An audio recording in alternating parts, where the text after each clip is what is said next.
हम अभी भी ये उम्मीद करते हैं कि अभी आप देखिए 1947 के बाद नेतृत्व तो हमारा कहाँ से आ रहा था। चुनाव लड़ने हमारे बीच में आते थे, आज़ादी के तपे हुए लोग आते थे।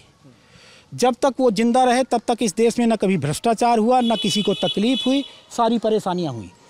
दूसरी पीढ़ी आनी हुई 1970 के बाद, 1970 या 60 के बाद जैसे जैसे हमारे पुराने आज़ादी के आंदोलन के तपे हुए नेता, बोस जी जैसे नेता ख़त्म हुए, उसके बाद जब दूसरी पीढ़ी आई तो दूसरी पीढ़ी कहाँ से आई? नेताओं के घरों से आई, राजघरानों से आई।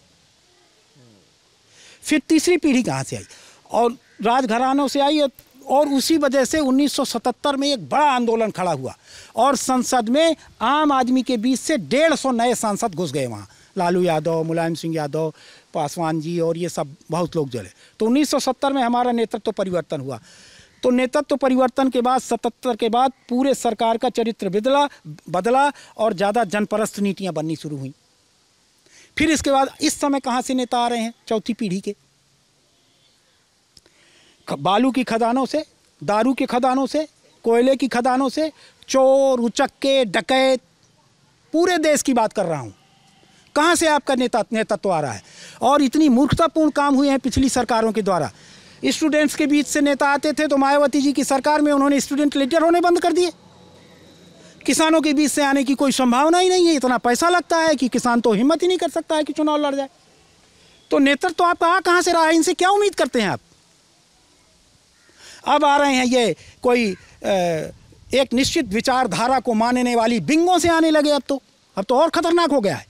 ये फलाने की मान्यता का विंग है, ये फलाने बाबा का विंग है, ये फलाने तरह की मानसिकताओं के विंग हैं, उनसे आ रहे हैं, उनसे आना शुरू हो रहे हैं। अब इस बार से उनका आना शुरू होगा। अपने जो चेले तैयार कर रहे हैं मठों में, जो पहले से ही इस देश को लूटने का काम करते हैं, वहाँ से आने वाले हैं आप। और एक समय आ गया था कांग्रेस, इसके बाद राजीव जी के ज़माने में कि कौन थे वो, अडानी, ये उनकी जेबों में पड़े थे 50 सांसद। बीपी सिंह के ज़माने में 50 सांसद।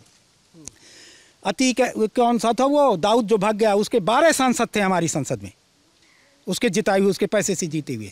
40-50 सांसद का पेमेंट किया था इसने, जो ये मर गया धीरू भाई अंबानी के लौंडों ने किया था, या अनिल ने किया था या मुकेश ने, मुझे याद नहीं है। और हमारे स्वयं के यहाँ का जो विधायक लड़ रहे थे उनके यहाँ आया था उस समय पैसा 5 लाख रुपया, मुझे पता है वो। तो ये पैसा पेमेंट करते थे। अति गंभीर आरोप लगा रहा हूँ, जांच करवा लें। अति गंभीर आरोप लगा रहा हूँ, जांच करवाएं इस बात की कि पैसा कहाँ से आता है, नेतृत्व तो कहाँ से आ रहा है हमारा। कितने नेता हैं जो बालू की खदान से नहीं निकले हैं? कितने नेता हैं जो कोयले की खदान से नहीं निकले हैं? कितने नेता हैं जो दलाली से नहीं निकले हैं? कितने नेता उससे आ रहे हैं? मैं तो आरोप लगाए जाऊँगा। ये हमारी पीड़ा है। हम अपने लिए नेता चुनते हो, हमारे पास एक नागनाथ होता है, एक सांपनाथ होता है।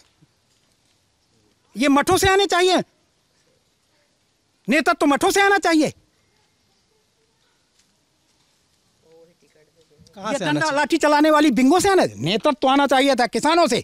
अगर 80% किसान है तो 80% नेतृत्व तो किसानों के हाथ से गुजरना चाहिए, किसानों के यहाँ से आना चाहिए नेतृत्व। और उसकी परिस्थितियां पैदा करना सरकार का काम है कि हमारे किसानों के बीच में नेतृत्व तो कैसा आएगा, उसके लिए अनुकूल परिस्थितियां बनाएं। एक ही चीज़ को निर्धारित कर दें कि जो विधायक बनेगा उसको 5 साल तक प्रधान रहना अनिवार्य है। आने लगेगा गांव से, 1 सेकेंड में हो जाता है। मठों से आपका क्या तात्पर्य था? और देखिए, आपके जो कूटनैतिक प्रश्न हैं उनका जवाब मैंने एक पूरे देश में देखिए ना। आपके मुख्यमंत्री भी एक मठ से हैं। है, तो मैं कब कह रहा हूँ कि नहीं है? मैं कह रहा हूँ कि नहीं है क्या? मैं कह रहा हूँ पूरे देश का। हल्की बात मुझसे मत करिए। मैं कह रहा हूँ पूरे देश का नेतृत्व तो देखिए, पूरे देश का आ कहाँ रहा है और हमारा देश कहाँ जा रहा है। मैं तो कहता हूँ प्रधानमंत्री जी के लिए, वो कहाँ से आ रहे हैं?